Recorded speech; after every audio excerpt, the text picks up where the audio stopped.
चलिए तो शुरू करते हैं आगे का। ये प्रकाश, लाइट, लाइट या प्रकाश, ये हम पढ़ना चाह रहे थे। ठीक है, अगला क्या है? लाइट या प्रकाश। तो पादप जो होते हैं, पौधे जो होते हैं, इनमें प्रकाश संश्लेषण की क्रिया होती है, लाइट की आवश्यकता होती है। प्रकाश संश्लेषण में किसकी आवश्यकता होती है? लाइट की आवश्यकता होती है। प्रकाश संश्लेषण में लाइट की आवश्यकता होती है। चलिए, आवाज सही आ रही है। और प्रकाश संश्लेषण किस प्रकार से होता है? रिएक्शन क्या है? C6CO2 12H2O 12H2O लाइट की प्रेजेंस में C6H12O6 6O2 6H2O ये बनता है। कोई ग्लूकोज बनता है, ऑक्सीजन निकलती है और वाटर बनता है। तो कैसे कब होता है? ये प्रकाश की उपस्थिति में होता है, लाइट की उपस्थिति में होता है। इस कारण क्या है कि लाइट की अति आवश्यकता होती है। पुष्पन में फ्लावर जब खिलते हैं तो उस समय भी लाइट की बहुत आवश्यकता होती है। शॉर्ट डे प्लांट में, एचडीपी शॉर्ट डे प्लांट में लाइट की आवश्यकता होती है। लॉन्ग डे प्लांट में लाइट की वजह ज्यादा होती है। और डे नेचुरल प्लांट होते हैं जिनमें लाइट की आवश्यकता नहीं होती है।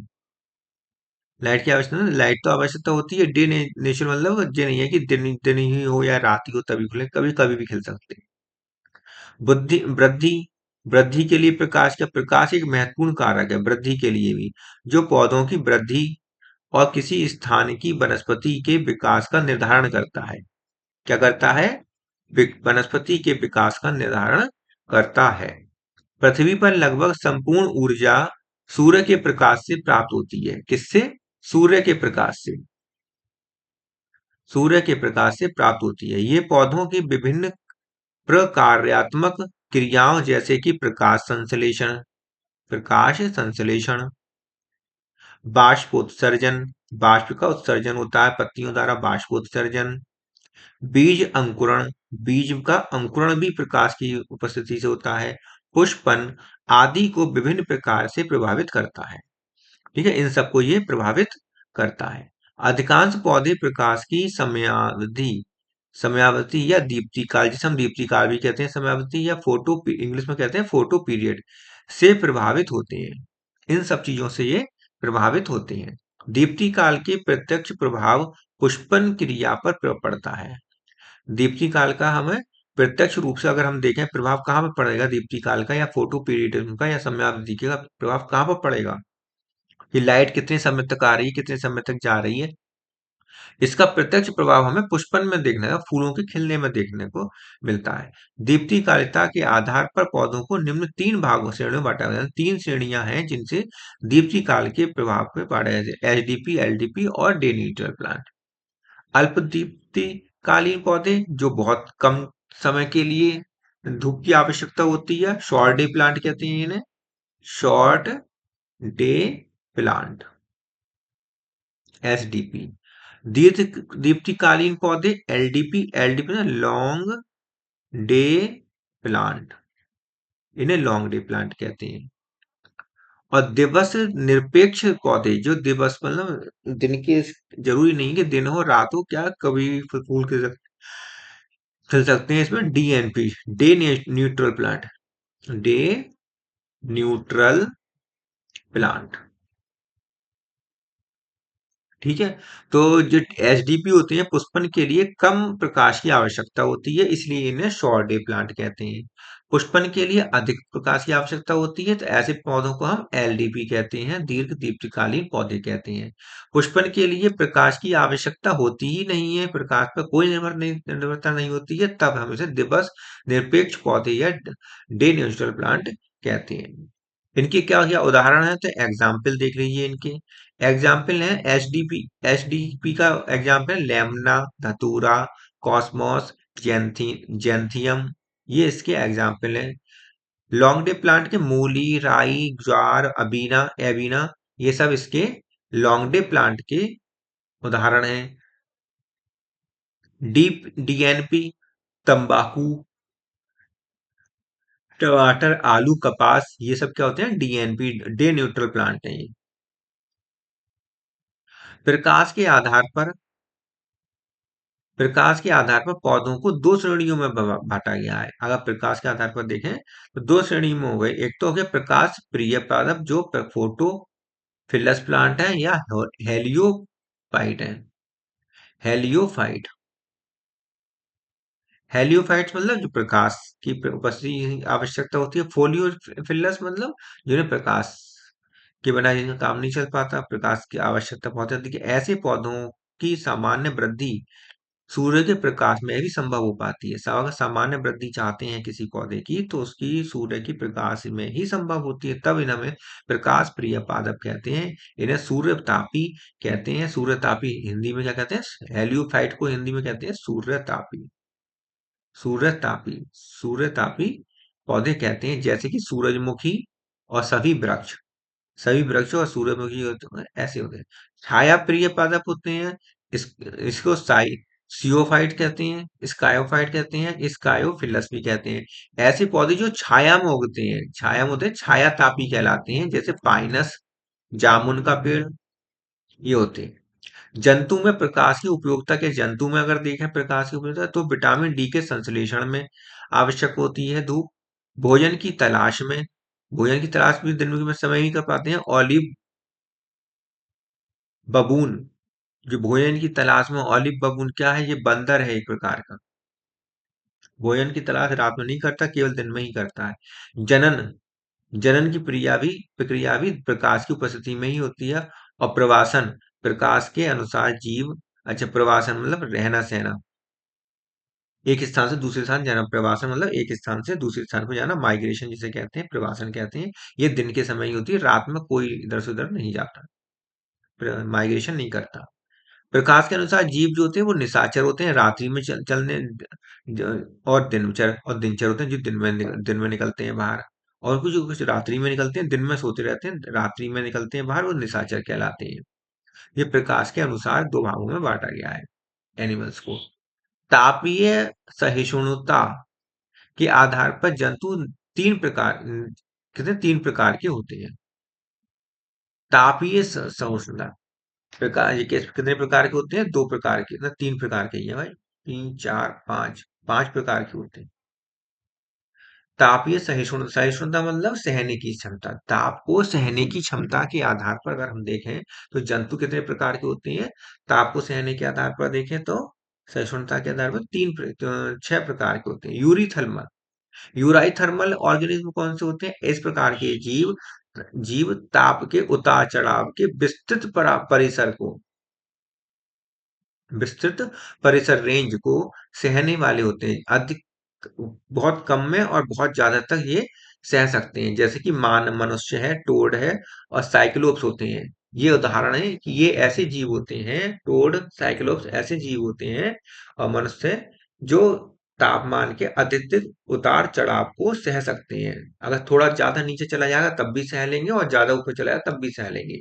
जो आपने देखा पहाड़ों पर 0 डिग्री तक पे माइनस में चला जाता है, लोग रह लेते हैं वहां पर। और राजस्थान में जो मरुस्थल एरिया, वहां पर भी लोग रह लेते हैं, ठीक है। तो ये उतार चढ़ाव को ये सह लेते हैं। स्टेनोथर्मल जीव, ये ऐसे तापमान वाले होते हैं। स्टेनोथर्मल, स्टेनोथर्मल, THERMAL, स्टेनोथर्मल ताप विभिन्नता के कम परास को, ये कम परास को सह पाते हैं। बहुत थोड़ा सा ही वेरिएशन हो पाता है तापमान का, बस उतना ही सह पाते हैं। जैसे कि पौधे होते हैं, मछलियां और कोरल्स। पौधे, मछलियां, कोरल्स हैं, थोड़े से ही तापमान को सह पाती हैं। ज्यादा कम हो जाए, ज्यादा ज्यादा हो जाए, अधिक हो जाए ज्यादा, तो ये मर जाते हैं। मीजोथर्मल जीव, मीजोथर्मल कौन से होते हैं? उच्च गर्मी और निम्न सर्दी तापमान को सहन करने वाले होते हैं। कैसे? उच्च गर्मी को और निम्न सर्दी को तापमान को सहन, मीजोथर्मल कहलाते हैं। माइक्रोथर्मल, ये जीव कम गर्मी और कम सर्दी को सहने वाले होते हैं, माइक्रोथर्मल हो गए। मेगाथर्मल, इस प्रकार के जीव उच्च तापमान को सहन सकते हैं। मेगाथर्मल मतलब ज्यादा तापमान को सह सकते हैं बस। बसंतीकरण, वेरी वेरी इंपॉर्टेंट है बसंतीकरण। बर्नलाइजेशन, पौधों में ताप का उपापचय, ताप का उपापचय, बाष्पोत्सर्जन, खनिज अवशोषण और जल को ग्रहण करने, वृद्धि और परिवर्धन पर प्रभाव पड़ता है। किन किन का बसंत ताप का प्रभाव पड़ता है? उपापचय पर, बाष्पोत्सर्जन पर, खनिज अवशोषण पर, जल को ग्रहण करने में, वृद्धि में और परिवर्धन में प्रभाव पड़ता है। ये याद करना है। पौधों में पुष्पन और बीजांकुरण के लिए शीत उपचार आवश्यक होता है, जैसे जिसे हम बसंतीकरण कहते हैं। शीत उपचार को क्या कहते हैं? बसंतीकरण। ताप के आधार पर जीरो में तापीय स्तरीकरण स्थिरीकरण पाया जाता है। ताप के आधार पर झीलों में तापीय स्थिरीकरण पाया जाता है, अतः झील के वनस्पतियों को निम्न 3 भागों में बांटा गया है। एपिलिम्नियन, एपिलिम्नियन, एपिलिम्नियन, मेटालिम्नियन, मेटालिम्नियन,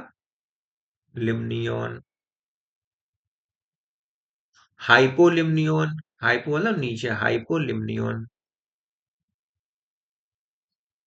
एपिलिम्नियन में क्या है? इसमें सतह की ऊर्ध्व जो ऊपर वाली दिशा होती है, उस दिशा में तापमान धीरे धीरे कम होता जाता है। एपिलिम्नियन में क्या होता है कि सतह की जो ऊर्ध्व दिशा में तापमान धीरे धीरे कम होता चला जाता है। अगर हम ऊर्ध्व दिशा में देखें तो धीरे धीरे कम होता चला जाएगा ऊपर से नीचे की तरफ। अगर जाएं ऊर्ध्व दिशा में तो तापमान हमें कम देखने को मिलता है। मेटालिम्नियन में क्या होता है? इस क्षेत्र में तापमान एकदम समान होता है, मेटालिम्नियन कहलाता है। कैसा कहलाता? मेटल इम्यून किसे कहती है? जब तापमान एकदम समान होता है, ना घटता है ना बढ़ता है। ये पैंदे वाला क्षेत्र होता है जिसमें तापमान में कोई परिवर्तन नहीं होता, हाइपोलिम्नियन।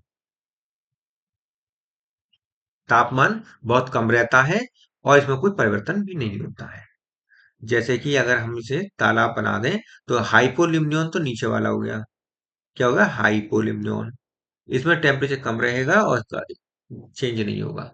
बीच वाला हो गया वो मेटालिम्नियन हो गया, इसमें टेम्परेचर समान रहता है। और ऊपर वाला जो हो गया ये टेम्परेचर में, इसे इपिलियम कहेंगे और ये टेम्परेचर में चेंज होता रहता है। इसमें टेम्परेचर बहुत अधिक से कम इस तरह से होता रहता है। अब जो कारक है अगला वो है सॉइल अध्ययन। मृदा, इसके अध्ययन को हम कहते हैं मृदा विज्ञान या पीडोलॉजी कहते हैं। मिट्टी के अध्ययन को हम पीडोलॉजी कहते हैं। भूमि की ऊपरी उपजाऊ सतह को मृदा कहते हैं, मिट्टी कहते हैं। और पौधों और जंतुओं के लिए मिट्टी, मृदा प्राकृतिक आवास होता है, यहीं पर रहते हैं। जीवधारियों को मृदा से जल और खनिज लवण प्राप्त होते हैं। ये सब बातें जनरल बातें हैं। विभिन्न स्थानों की मृदा की प्रकृति और गुण में भिन्नता होती है। अलग अलग स्थान पर प्रकृति और गुण मृदा की मिट्टी की अलग अलग होती है। मृदा का निर्माण कठोर चट्टानों के अपक्षय या वेदरिंग के कारण होता है। इंपॉर्टेंट, मृदा का निर्माण कैसे होता है? वेदरिंग द्वारा। ये अपक्षय प्रक्रिया पौधों को भौतिक, रासायनिक और जैविक प्रकार की हो सकती है। अपक्षय प्रक्रिया कैसी हो सकती है? भौतिक हो सकती है, रासायनिक हो सकती है और जैविक हो सकती है। इन अपक्षयित पदार्थों से मृदा का निर्माण होता है। इसे मृदा जनन या पीडोजेनेसिस कहते हैं। मृदा जनन या पीडोजेनेसिस कहते हैं। इन कणों में अनेक जीवधारी पौधों के भाग, पत्तियां, जड़ें, भूमिगत भाग आदि मृत्यु के पश्चात कार्बनिक पदार्थों में रूपांतरित हो जाते हैं। किसमें? कार्बनिक पदार्थों में रूपांतरित हो जाते हैं, जिससे वास्तविक मृदा या उर्वरक मृदा का निर्माण होता है। ठीक है, तो वास्तविक मृदा या उर्वरक मृदा का निर्माण कैसे होता है? जब जो पत्तियां, जड़ें हैं, भूमिगत भाग है पौधों के और जीवधारियों के मरने के पश्चात, मृत्यु के पश्चात इनके जो कार्बनिक पदार्थ हैं इनका रूपांतरण हो जाता है या इनका अपघटन हो जाता है। अपघटन होने के बाद जो पदार्थ बनते हैं वो मिट्टी में मिल जाते हैं और वो उर्वरक मृदा या वास्तविक मृदा बनती है। मिट्टी के प्रकार देखिए कितने हैं? अवशिष्ट मृदा,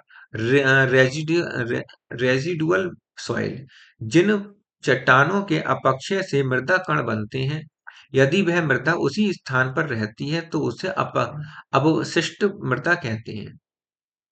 तो उसे अपशिष्ट मृदा कहते हैं।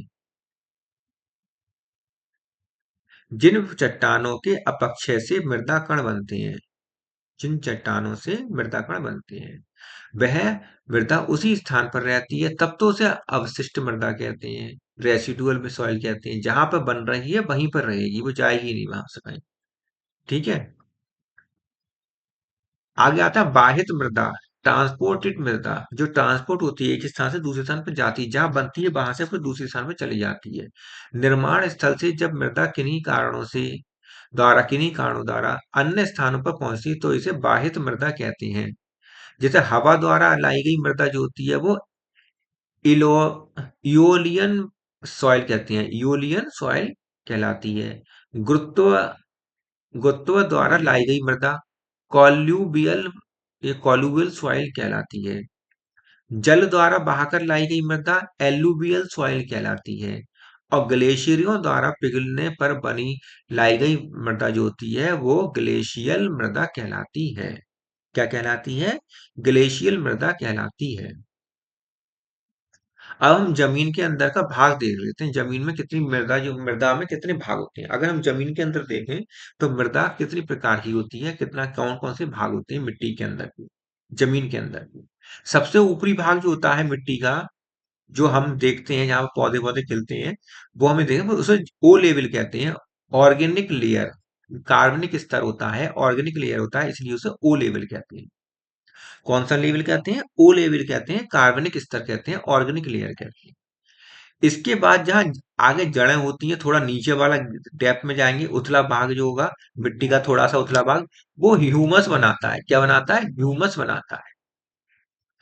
उसके बाद आता है ए लेवल। ए लेवल होता है टॉप सॉइल, शीर्ष मृदा होती है जिसमें मिनरल्स पाए जाते हैं और ह्यूमस दोनों पाए जाते हैं। मिनरल्स और ह्यूमस दोनों पाए जाते हैं, इसमें जड़ें भी पाई जाती हैं। उसके नीचे आता है एल्यूविएशन लेयर। एल्यूविएशन लेयर मतलब जिसमें लीच ई ई लेयर होती है, और ई से होता है इल्यूविएशन लेयर। इसमें भी जड़ पाई जाती है, लेकिन इसमें क्या होता है कि जो मिनरल और ह्यूमस है वो यहाँ पर आकर लीचिंग होती है। यहाँ पर लीचिंग मतलब धीरे धीरे नीचे को बैठते हैं, मिनरल्स बैठ जाते हैं, ऑर्गेनिक मैटर नीचे नीचे को बैठने लगते हैं। तब इस जगह इस वाली मृदा को कहते हैं इल्यूविएशन लेयर। ऐसी लेयर जहाँ पे इल्यूविएशन हो रहा हो, लीचिंग हो रही हो मिनरल्स की या ऑर्गेनिक मैटर की लीचिंग हो रही हो, मिनरल्स जो है वो पानी में घुलकर नीचे की तरफ बहते जा रहे हैं। बी से आता है, इसके आता है बी लेयर। बी लेयर में होता है सब सॉइल, उपमृदा, इसे कहते हैं उपमृदा। Deposited minerals and metals salt. यहाँ पर इस उपमृदा में मिनरल्स और मेटल्स साल्ट जो होते हैं, मेटल्स होते हैं, साल्ट होते हैं, मिनरल्स होते हैं, वो डिपॉजिट हो चुके होते हैं। तो इस वाली मृदा में मिनरल्स बहुत ज्यादा होते हैं, डिपॉजिटेड होते हैं, मेटल्स और साल्ट सब डिपॉजिटेड होते हैं। इसके नीचे पत्थर होते हैं, तो पेरेंट रॉक, इसे कहते हैं पेरेंट रॉक, सी लेवल होता है।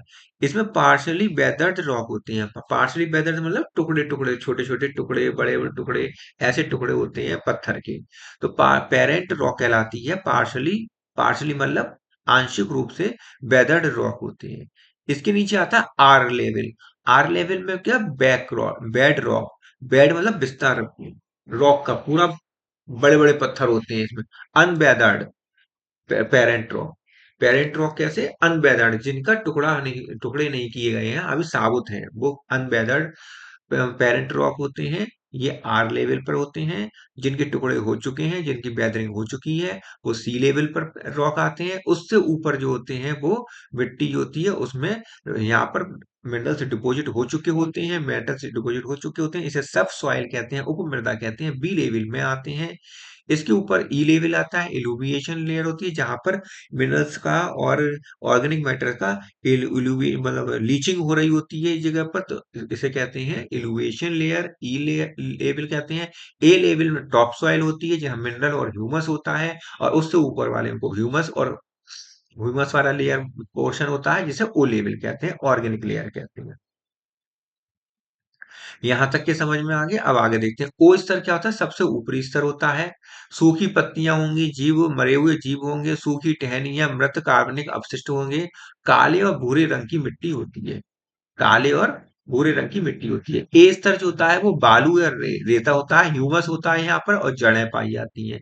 बी स्तर जो होता है यहाँ पर ए स्तर के नीचे वाला होता है, चिकनी मिट्टी होती है, यहाँ की वर्षा का जल रिस रिस कर आता है, ह्यूमस और वायु का मात्रा कम होती है। ह्यूमस और वायु की मात्रा यहाँ पर कम होती है, जीव भी यहाँ पर नहीं पाए जाते हैं। सी स्तर ऐसा होता है, सी हॉरिजॉन या सी स्तर ऐसा होता है जहां पे बी के नीचे पाया जाता है, अपूर्ण क्षतिग्रस्त चट्टानें होती हैं, पूर्ण रूप से क्षतिग्रस्त नहीं, अपूर्ण, पार्शली वेदर्ड रॉक होती है। ह्यूमस और सूक्ष्म जीवों का अभाव होता है, यहाँ पर सूक्ष्म जीव और ह्यूमस नहीं होता। ह्यूमस संस्तर के नीचे बिना अपक्षित मृदा मात्र चट्टानें होती हैं, बिना अपक्षित मात्र चट्टानें होती हैं, वेदर्ड लेस। ठीक है। मिट्टी होती कितनी किस प्रकार की है? तो मिट्टी में क्या क्या होता है? खनिज पदार्थ तो 40% होते हैं, कार्बनिक पदार्थ 10% होते हैं, जल 25% होता है और वायु 25% होता है। ठीक है, टोटल कितना हो गया? 100%। 40, 10, 25, 25, 100%। मृदा का प्रकार और कणों के व्यास के कणों का व्यास, तो इसके आधार पर देखिए मिट्टी के कण कैसे होते हैं, मिट्टी के प्रकार कैसे होते हैं, कणों के आधार पर उनका व्यास क्या होता है। बजरी देखिए, बजरी जो होती है वो 5 mm से अधिक वाली जो कण होते हैं, मतलब बजरी होती है, पत्थर होते हैं, उन्हें हम बजरी कहते हैं। बारीक बजरी वो होती है जिसका 2 mm से 5 mm तक होता है साइज। मोटी बालू कौन सी होती है? कोर्स सैंड क्या कहलाता है? 0.2 मिलीमीटर से 2 मिलीमीटर तक का साई होता है। बारीक बालू फाइन सैंड कौन सी होती है? 0.02 मिलीमीटर से 0.2 मिलीमीटर तक का साई होता है। गाद, जिसे गाद कहते हैं, सिल्ट कहते हैं, ये 0.002 मिलीमीटर से 0.02 मिलीमीटर का साइज होता है। चिकनी मिट्टी जिसे हम कहते हैं, क्ले कहते हैं, ये 0.002 मिलीमीटर से कम वाली साइज की मिट्टी होती है, जिसे हम क्ले कहते हैं, चिकनी मिट्टी कहते हैं।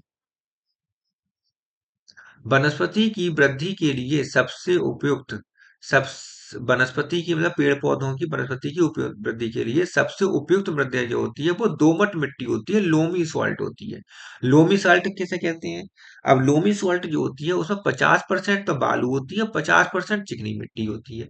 आधी चिकनी मिट्टी आधी बालू दोनों को मिला लो तो उसे लोमी सॉल्ट कहते हैं, और इस ऐसी मिट्टी में लोमी सॉइल कहते हैं, और ऐसी मिट्टी में वनस्पतियां बहुत अच्छे से उगती हैं। मृदा संगठन, पीएच, ह्यूमस मात्रा आदि उस क्षेत्र की वनस्पति को निर्धारित करते हैं। ये नोट करने वाली बात है कि वनस्पति के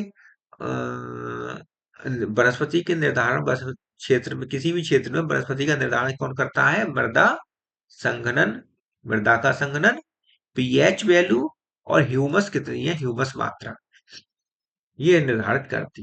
तो आज का टॉपिक यहीं पर समाप्त करते हैं। मिलते हैं फिर नेक्स्ट टॉपिक के साथ नेक्स्ट वीडियो में। और ये पहली और दूसरी वीडियो है, ये दूसरी वीडियो में हमने इस टॉपिक को समाप्त करना। ठीक है, चलते हैं फिर। नमस्ते।